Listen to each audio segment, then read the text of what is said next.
Manzini wezinsizwa iyelelema akandibethanga ubhebhi izolo wade wancediswa nale ncinzo lakhe abandiqangatha ubuwenzeni ndibeke inyama ndagalela iflawa ngemisteki iciva ityiwa aphinda nayihlamba ndaphinda nasenatsho ugalela uglabha yho bandivumbulula kodwa nkosi yam ndandivumelana umtyisa ngokwamiyeza wandinceda usenzela ubhebhi wandithanda uyandithanda wahlaza inkukhu iqunusile wayekelo maqa ubhebhi mani begay ngoku uzondithanda kakhulu kandigay wow kuthiwa undithanda kakhulu kandizazi and I was like yo chili bendizayisti awu kodwa bawo sakwenzani wakwenzani lo ntana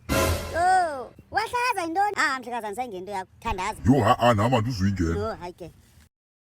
manje sekuhamba umfowethu ndisola umakhelwane kumadliswa njalo siza pha kazi uzofunani ke namhlanje andizangeni into yakhe consequence futheke khupha le nto andizangeni ndaba yamayeza yekhomondela futheke wait for me zakwenzela ngoku ininzo kabhebi likhe lifuna utya kum kwethu just relax